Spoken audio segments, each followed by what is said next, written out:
Hello, everyone, and welcome to a new episode of the Self-Publishing Mastery Talks. That's where you learn how to master being a self-published author. And today, I have a special guest. He's a best-selling author. He's an award winner. He's an entrepreneur, successful entrepreneur, and he's going to launch his new book pretty soon. So welcome, Richard. It's wonderful to have you here. Thank you very much for having me. It's an absolute pleasure. Thank you. So I have it on my Kindle. Thank you. I feel privileged to have had the opportunity to read this wonderful book in advance. So basically, your knowledge of how many years since you've been a self-published successful author? So I started writing information guides 2005, but I didn't start on Amazon in 2010. So for 5 years, I was sort of writing information and selling them on CD-ROMs and information on DVDs, which is a really good learning background for me. And then I thought to myself, I should do it on Amazon. And obviously, taking information and putting it into content, I've never done it before. So I sort of learned from scratch. So my first 3 books went on sale in January 2010. So I've been doing it for 8 years now, and written and self-published over 150 books. Got my own publishing company, and it's been a fantastic journey. I've really enjoyed it. Something I recommend, obviously people do. It's a great learning curve. So, what do you like most about being a self-published author? A few things. The main one is the freedom that it gives me. So I love, before I got into writing books, I was a firefighter. I did that for 17 years. And when I left, people thought I was mad. Why would I give up a job on the fire engines to go and write books? But I really wanted the freedom. And the financial side of it is really good, but that's not the reasons why I got into books. But yeah, it's the freedom. I love having the control. And that's the great thing about self-publishing, is that you get to have the control. Of course, you take the risks. And if things go wrong, if you don't get it right, you're not going to sell many copies. But I love that challenge. And like you mentioned earlier on about the entrepreneurial spirit and, taking control of things. So I really like having the control. I love the creative side of it, coming up with a really good book cover design. And also the freedom that I can write content wherever I want. I can go away, I can go on holiday, and I can write content. So I don't need to be tied to an office. So it's a combination of all of those things, really. I'd like to talk about the mindset the authors need to be successful. Yeah, I think it's a really important point. And as you say, it's sort of overlooked a lot of the time. And when I'm coaching authors and publishers alike, sometimes they will say, oh, I've tried this little thing and it didn't work. And they get dejected and down. And I was like, well, what are we going to do next? My mindset has always been, when I joined the Royal Navy and then joined the fire service, you have to do things and you've got to get them done within a certain amount of time. And I think that's one of the key elements, being an author and a self-publisher. It's entirely down to you. I strongly believe success is a choice. Yeah, you're going to come across barriers, you're going to come across problems, but it's about a continuous development program whereby you're learning all the time. And then eventually you come up with things and they work. So when I first started writing and publishing, it was difficult, as your followers and yourself will know. Success doesn't come just like that. You have to keep trying and keep changing. And that's what I did. Learned about book cover design, asked loads of questions to previous authors and publishers, and also the marketing side of it. But my mindset is I can do it and I can achieve it, but I just have to keep trying and trying and trying. And a lot of people give up, or they think, oh, it's taken me too long to write a book. It doesn't matter. If you do a little bit each day, even if it's just 3 pages a day, after a month, you'll have 100 pages of content. And then once the book is out there, think to yourself, right, I'm going to have a little break, and then I'm going to go and start marketing my book. And I'm going to do it over a long period of time. I'm not just going to do 1 week of marketing. I'm going to do it, over weeks and months. So then you've got sustained promotion over a long period of time. So yeah, I think the mindset is absolutely critical. And you've got to, you're on your own as an author. So you have to be confident in your own abilities and someone who does what they say they're going to do, and also set a deadline. One thing, just finally, on mindset, when I was writing my content, I would always put in my diary on my phone the days that I was going to write, because a lot of people and they think, oh, I'll do it next week, but they never get round to doing it. But if you were working for somebody or you were running a business and you had a meeting that you had to go to, you'd put it in your phone. So I always say, well, why not put the time you're going to write in your phone? Because it's just as important. And that's all about accountability as well. So yeah, mindset is absolutely pivotal to your success as an author.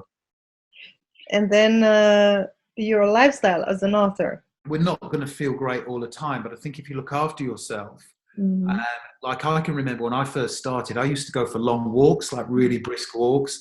And I loved that because my mind would start thinking about the next chapter and coming up with different book ideas. And when your heart's racing and you're doing a little bit of fitness, you start to feel more enthusiastic and all those positive feelings start coming to the fore. So I think as authors, we have to manage our lifestyles. And also what we eat and what we drink is really important. I think I make reference at some point in the book about like drinking alcohol. I mean, I love having a beer. You know, I absolutely love going out at weekends and having a drink, and there's a time to relax. But I find that if I like cut out alcohol altogether and I eat healthily, my writing is so much better. And more importantly, my energy levels go through the roof as well. So I can get more done. I'm more creative and my marketing is better as well. So of course it's a fine balance because you don't want to be sort of like totally healthy all the time. You have to have a bit of downtime. But I think that's another important aspect, is to look after yourself and have lots of, energy levels, eat right, drink right, and also do a little bit of exercise. You don't have to go to the gym, but you could just be a walker, go out walking, for 20 minutes a day, and you'll see a real shift in your creative output, which is important. Over the years, when I started becoming an author, I started putting on a little bit of weight. And I remember that's because I was sat down. But it doesn't have to be like that. You can do half an hour writing, get up, go and do a 20-minute walk outside. I'm lucky I've got a dog. I've got a Labrador who loves to bits. So I go out walking with the dog all the time. So it forces me to get out. So I think it is important, that side of it. And I think it's a cool part of it, being an entrepreneur and an author, is looking after your health. It's an important aspect of it. You'll certainly get more done. If you're not feeling up to it, the writing, then just don't write. I think that's important.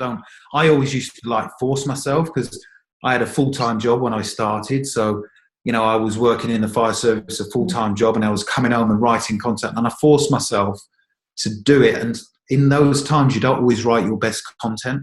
So if I was starting again, I would only write when I felt really positive and, I had the energy to do it, which is important.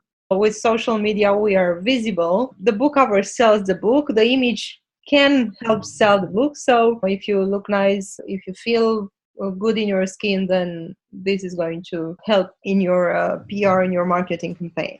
You're hitting on all the right points. I think, you can put yourself out there, and I understand a lot of authors don't want to do the social media side of things, but I think once you start doing it, remember I put myself on YouTube, which was great, and the response that I had was phenomenal, and I use sort of like videos like this on the YouTube channel, but then I also use sort of like screen capture where I'm recording over PowerPoint slides, and my channel's had about something like 5 million views or something, and all that's free, and all that's going to my book sales pages on Amazon.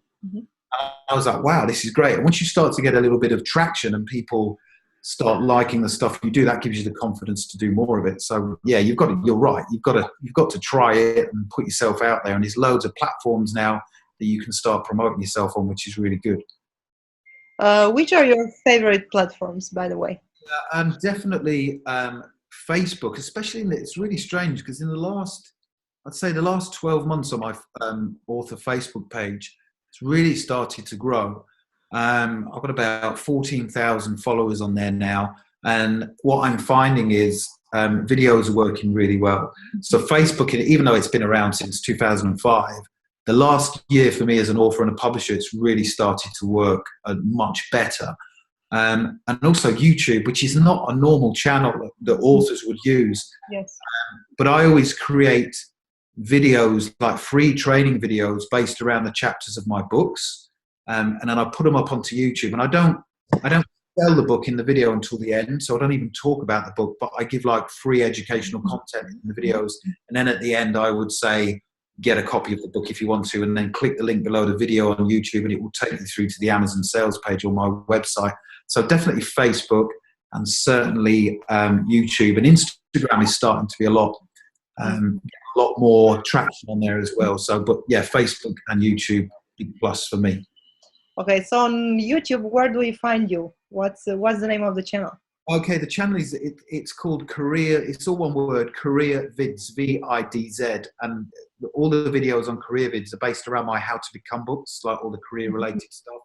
Like I say, it's got about, I think it's about 5,000 views on there, about 20 subscribers. But that's all free. That's the great thing. I mean, it's not costing me anything apart from my time. So as an author, I think it's definitely worth using YouTube because a lot of people use it. I mean, it's the second biggest search engine online. And I always, just one tip for your watchers, if anybody's doing like a non-fiction book, create your videos based on what people would search for. So the title of the video is really important because Google owns YouTube. So a lot of my videos rank on the first page of Google, and then you get more traffic as well. So yeah, it's called Career Vids, Career and then VIDZ. That's the channel. What's your secret of making Facebook work? My opinion on Facebook is you can make it work, but you need to think about lead generation more than selling a book straight from the get-go. But when someone comes onto your page, on your Facebook page, what are you giving people? What are you giving them to add value? And one of the things that has been working for me is that I think, right, I'm not going to try and sell my book to start off with. I'm going to try and build a relationship with the reader. So I will give them some kind of free chapter. I might give them a free download. I might even offer them a training course or a competition where they can come and meet me for an hour. So I'm always trying to build up the engagement on Facebook. I mean, with this book here, the one that you're talking about, I put that on Facebook initially, and I sort of offered some free copies just as a bit of a, to get it out there a little bit and get it going. So you can give away like a free download to the first few number of people. And I think that post had something like 900 likes, 100 shares, or something. And that was because I was giving something away for free. Now, when people go to download the book, they have to give me their name and email address, and then straight away I'm building that relationship with the reader. So it's a bit of a different approach than just going on Facebook and, saying, oh, I've got a copy of my book. It's available to buy on Amazon, because not people straight away are probably not going to go on there. What you could do is more videos. So get someone to interview you as an author, to sit down, to ask you questions about your book, the writing process, the characters in there, the unique selling point for the book. So a lot of people understand, they go on Facebook and think, right, I've got to sell my book, but try and connect with your readers. You could even give them a free chapter of the book, or you could even give them a free chapter of your next book as a bit of a taster. But make sure that you do all you can to capture their name and email address, generate leads, and then build that relationship with your readers. You're not a big fan of discounts and lowering your book's price, right? Yeah, I mean it can work, and it depends on your genre and what you're writing. And I think with fiction and children's books, it can be different. But what I tend to find is that Amazon, they drop the price anyway. And if a book starts to sell well, they will drop the price. And obviously for authors, as authors and self-publishers, there's such a low profit in each unit that you sell, that you have to think about your bottom line. So I always think, well, my content's worth this much. This is what I'm prepared to sell it for. And I will let Amazon do its work, and they can drop the price if they want to, which they do more often than not.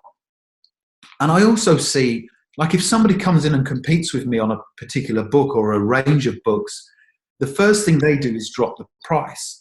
So from my perspective, I think that there's the thing which is perceived value. If my content's good, then I want to reflect that in the price. Now, don't get me wrong, I won't overcharge. Yeah. And if we go and compete with someone, we tend to drop the price a little bit ourselves. But if my content's good, then I want to charge for it, really, because you've done all that work as an author. Yes. And I want to get paid for it. Yes. So I think perceived value is important. Yes, it is. And that's why I asked this question, because many authors, many self-published authors, they have the tendency to lower the prices just because they are self-published, and because they believe, or rumor has it, that the audience is used to lower prices when it comes to self-published authors, but it's not necessarily so. And non-fiction books like your books, they can be usually priced higher than fiction books in a certain genre. In your book, you say that for someone who wants to start writing and become a self-published author, all these people need is a laptop and the desire to succeed. But that's just the beginning, because self-publishing is a business.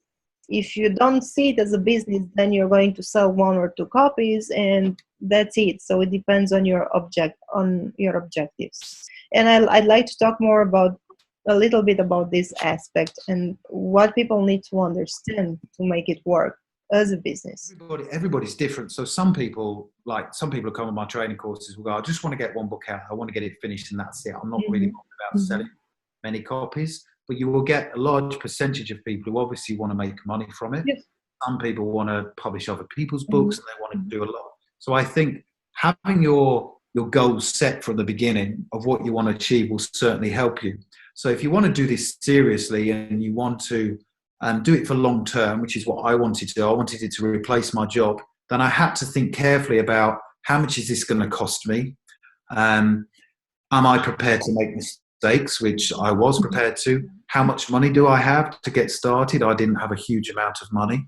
But I learned that there were a number of elements that were really important. Now, I don't always get it right, but my intention is to get it right from the start. So, really good content starting out. And what I liked about, I felt as an author, I had a bit of a safety net that I could write my content. And until it went out there and was available on Amazon, it didn't really matter because it was just me. And that gave me the sort of like the safety net to think that I can work on it and get it as best as it can. Because a lot of authors, when they start off, I feel they rush to get it out there and push it out. Oh, don't worry about the cover too much. And then it all comes crashing in because people will leave bad reviews. So I think your intentions from the start of what you want to do, and I'm not saying create like a business plan, but just have an end goal of what you want to do and do it properly. Like, don't focus on how much money is my book going to make. Focus on really good content, trying to connect with your readers at the start of the book. Like even at the introduction, you can say, connect with me on Facebook. Here's a link to my Facebook page. Tell me what you think about the content. I'd love to hear from you and I'll respond back.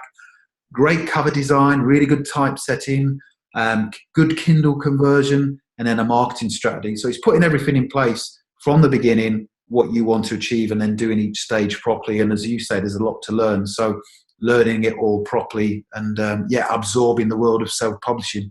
What other skills does a self-published author needs to learn to become a best-selling author?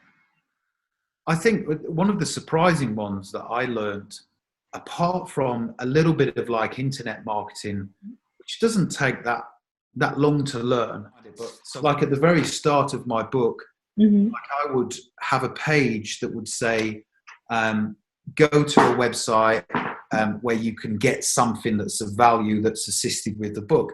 Now, not many authors do this and not many publishers do this either. So what I'm trying to do, because on Amazon, you don't get their details, I'm trying to encourage people to go away from the book to get some kind of downloadable thing that I don't have to send to them. So it's free for me to create. So the internet marketing was a skill that I wanted to learn. And my database is about 100,000 strong now of like previous customers. About 65% of my sales come from my website. So I'm very focused on internet marketing. The second thing, which will be surprising to a lot of people, is outsourcing and like being a bit of a project manager. So managing like the book cover design, not doing it yourself. I know there are lots of tools out there where you can design your own book cover design, even on Amazon, but I think it's a mistake. I think, using outsourcing websites, I use Upwork.com. That's the main website I use to find really good outsourcers. Like Kindle conversion, the temptation is to use a Kindle conversion tool, and some of them are okay, but I always outsource it. I get a professional to do it. So I would say internet marketing and also project management with outsourcers. It doesn't take long to find really good outsourcers like typesetters and Kindle converters.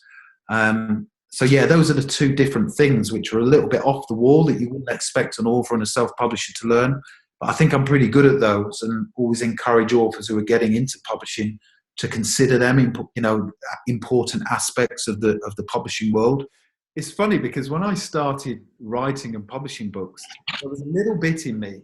So even though I had that entrepreneurial flair from when I was a bit younger, I'd worked for somebody for a long time. And I can remember thinking, I was in my 30s at the time and thinking, am I too old to start a business or to learn all of this? And of course, the answer is no. I mean, you can start at 60, 70, 80. You can start at those ages. And what I like about nowadays is there's so much free information out there to help you. Like when I started doing my CDs and writing content before I got onto Amazon, YouTube had literally, I think it had only just launched, so nobody knew about it. Facebook wasn't even out at the time. Now on YouTube, there's so many videos to teach you how to do all of these things. There's so many different online courses. If you wanted to learn about Google AdWords or entrepreneurial mindset, there's like Udemy.com where you can go on and get all like £12 courses. So I even though I can understand it can be difficult, I think it's easier now. And I would say to people, age is no barrier. I think the older you are in some aspects, the better it is because of all that experience that you've got, and all of that wealth of expertise that you can share with people in your books, and you've got all that experience of working for somebody, so you'll have lots of assets there and information that you can share and tap into. So I would say the only person who's stopping you from doing it is you. You've got all the time in the world to get out there and learn all these different things, and just persevere and keep chipping away with it. And if I was starting now, let's say I'd not done what I'd done, I would go for it now. I would do it. I'm 46 now, going on 47, but it wouldn't stop me from doing it now. I know I could start again from scratch if I had to and learn it all and do it. So just go for it. Some people say that this is the best time to be an author. What do you think? Yes, about it? For lots of reasons. The first reason is there's more people in the world than there ever has been, and the population is only going to grow. If you look at the trends with regards to printed books, a lot of people a few years ago, when the Kindle first came in 2007, a lot of people in the publishing industry said that printed books would go, and that's not been the case. They're growing. There's more and more printed books coming out. But more importantly, if you look what Amazon are doing as well, I mean, obviously Amazon dominates the publishing world, and some people don't like Amazon. I like them. I think they're our friend to a certain degree because everybody shops there. So why would we write and publish our books on Amazon? But if you look at the amount of money that Amazon invests in its infrastructure, the delivery kind of things that they're doing, I mean, drone delivery, Amazon bookstores, it's a great opportunity now, especially with the delivery of books, how quick they can get to customers. Then I think it's a fantastic time. And like next year will be an even better time. I would get on board and do it now. I really would do, because Amazon's changing the way that we shop and the way that we deliver goods. And the great thing about books is they're quite small and light, and they will always be at the forefront of the Amazon delivery process. I think it's the best time now to get started. I know that you're an advocate of the paperbacks. Why is that, and what's the percentage in your case? I don't know the exact figure, but I know it's over 75% of my sales are physical printed books. It's really high. I think it's important to have both formats, because Kindle isn't that expensive to get published. But I think as an author and a self-publisher, it's really important to do both formats. Yeah, if you're a fiction author, then you might decide just to do Kindle, because most people will probably buy it on Kindle. But for non-fiction and children's books, then definitely you need to do paperback. What do I love about them? I just love the fact that they're always there. They're physical.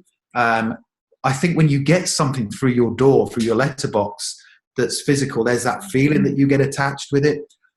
You can write in it. You can pass it around. And I've heard a lot of people say to me, "Oh, I got your book from a friend." So they didn't buy it, but the book got passed around. And again, if you put in your book, if you're trying to connect with your readers by getting them away from the book and getting them to like Facebook or a website where you can get their name and email address, and that can only be a positive thing. But I just think from a traditional aspect, books are beautiful things. They really are. They're lovely. You can touch and feel it, and they smell great. It just feels like you're getting more for your money. There's definitely a place for Kindle and electronic books, and there always will be. But I also think there's a bit of a change coming. I think we're in the midst of that at the moment. We all spend so much time on these. I don't know about you guys, but I get a lot of screen fatigue because I'm looking at my screen all the time, and I'm, surfing the internet and on Facebook and all that kind of thing. So it's a bit of a welcome relief to actually go to a book.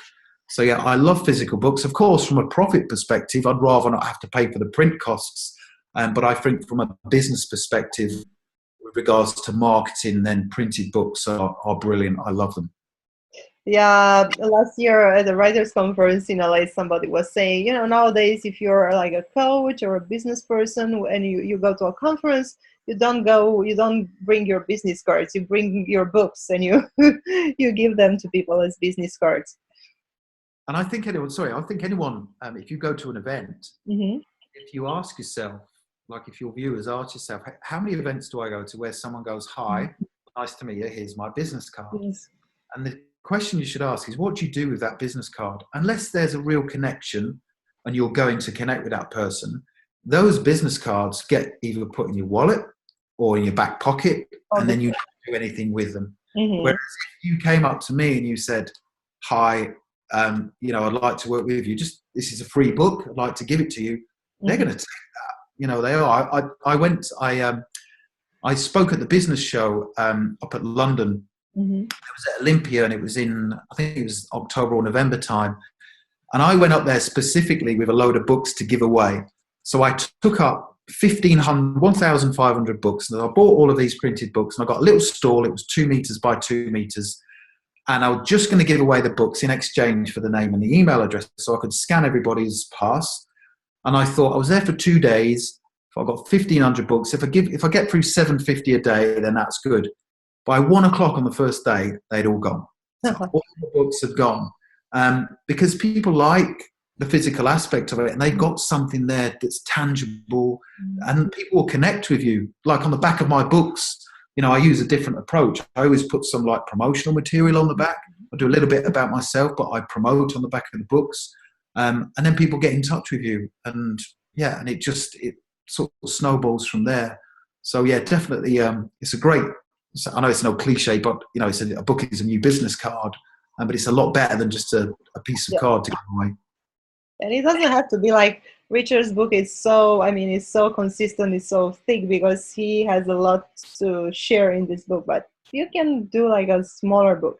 Since we are talking numbers, is there a minimum number of books every year that you want to put out on a yearly basis? Yes. So even though I started on my own, I was working from my cellar writing. I did for a lot of time just write on my own. I've got, I employ a number of writers now. So we've got 10 staff in my publishing company. The aim is to write and publish 1 book a week. Wow. That's the aim. So if we've got 4 writers, then they all have to do at least 1 a month. And I think it is feasible, especially with non-fiction, to write and publish 1 book.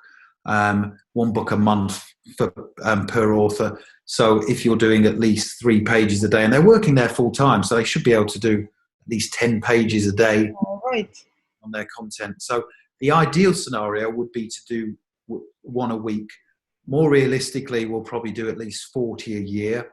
But yeah, the aim is to get to 1 a week for us as a self-publishing company, I think. But for one person, what would be a realistic goal for a person who's just starting out? It depends on the genre. I think if you're writing fiction, I think 6 months of writing content is a good speed for fiction, because inevitably fiction is more intense on the mind, more creative. There's a lot. Generally, fiction books will be a lot longer. You're right what you said earlier on about non-fiction books. Some of mine are like 80 or 100 pages long. So I think with regards to that, if you're starting out as a new author and you were doing non-fiction, I would say definitely, you want to be finishing your book within 3 months, and then allow 4 weeks to get it published, physical, print format, typesetting, because that can take a little bit of time.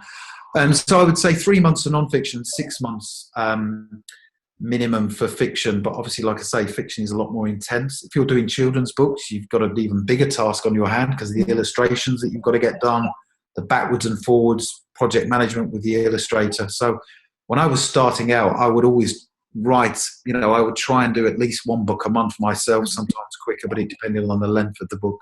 Some people even say that, for example, especially if you're a non-fiction author, just write 3 books and then have them ready to go, and then start putting them out on Amazon and start promoting them. Yeah, when I started, I published in a physical format on Amazon. I published 3 when I started off. Okay. 3 together, and it just felt, you don't have to do 3. Mm-hmm. It just felt like a great number. I did a series of books, like a well-known series of career books called How to Become, and they were just like based on careers, but I put 3 out. It felt better just putting 3 out. But if I was starting now, I wouldn't hesitate in putting 1 out. And a great motivator for people is come up with your idea for your book. And the first thing to do before you think about the content is come up with a name and the strap line, and get the book cover design done first of all, and then put it on pre-order. That is a real motivator to get your book out there. One of the problems now, one of the barriers, like with CreateSpace, is that you can put your book on pre-order. I think it's 3 months in advance, which doesn't give you that long. But when you get to halfway through your content, then consider putting it on pre-order, because that will really drive you to get your book finished. When I started publishing, I was using Amazon Advantage. So CreateSpace was okay, but the quality of books wasn't that great. And even now, they're okay. I'm not a massive fan, but the standard is acceptable. And we're moving a lot more over to CreateSpace, but it limits the amount of time that we have, the lead time on putting it on pre-order. But yeah, get the book cover design, print it off, put it on your kitchen cupboard, put it on your fridge door, and you can see it then, and start sharing it with people on Facebook. And then you've got to get it finished. Force you to do it. So I have one last question. I would just want you, if possible, to have a quick overlook of some of your 10 tips for writing and publishing success. Set yourself a goal and a deadline. That's a really important one. So say to yourself, I've got an idea for a book. I'm going to get the content finished by this date. So try and think of your content as modular. So I'm going to finish this chapter by this date, then I'm going to finish the second one. That's the first tip. Put the date and the time that you're going to write in your diary weeks in advance. So you block that time out and you're going to get it done. Second thing, look after yourself, healthily, cut out booze if you can, do a bit of fitness at the very least, go walking every day, get yourself motivated. That's an important part. Look to create a really strong book cover design. Then that's important. Get yourself a great book cover designer. A little tip is that you can go onto Google. Now, there are websites like Fiverr.com and different kind of ones. I use Upwork.com for my book cover designers. And a great tip is to go to Google and search for best book cover designer Upwork. And then Google will come up with the top 10, 11 book cover designers for that particular month. Find one that searches that's within your budget, and then get them to create the book cover design first of all. Another tip, if you're writing non-fiction content, have a look at the Google Keyword Planner tool. So the Google Keyword Planner tool will tell you what people are searching for every month, and it will give you some ideas for the name and the title of your book. Start planning for the marketing side of things straight away. Okay, start planning for that straight away. So have a little think about the different kind of things that you can use to market your book, and also what you're comfortable with. Some people aren't comfortable with being on video. That's absolutely fine. Another tip is Amazon now on the author page allows you to create a promotional video.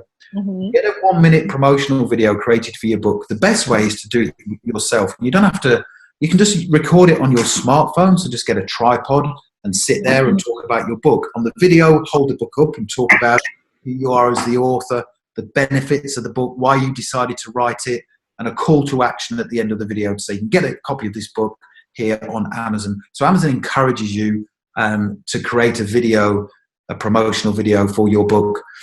And that's it really. Yeah, just be motivated, perseverance, keep going, and have somebody to help you and guide you. And yeah, have a look on YouTube for all the different things that are there to help you. And when it comes to marketing, do it over a prolonged period of time. And yeah, just go for it and never give up. And go for this book. I keep showing it because I really loved it. So tell us a little bit about how authors can work with you. Yeah, so they can. There's a couple of ways. The first one is that I run a series of free book writing and publishing training courses. They're based in London. So if they go to the website bookpublishingcourses.com, so that's bookpublishingcourses.com, and you can see the dates. When I usually run them one a month, free of charge to attend. So it doesn't cost anything. Buy it as well. Come along. They're 3-hour intensive training courses. That's bookpublishingcourses.com. A great way that they can come and learn more about the process and the self-publishing. And I teach the course, so you get to meet me and tell me about your book, which would be good. And then finally, I do a mentoring program as well. So that website is called richardmentorme.com. So richardmentorme.com. And if you go along there, then they can find out more about my mentoring program. But I'd urge people to come along to my book writing and publishing course, bookpublishingcourses.com. It's free of charge. And yeah, I'd love to see them there.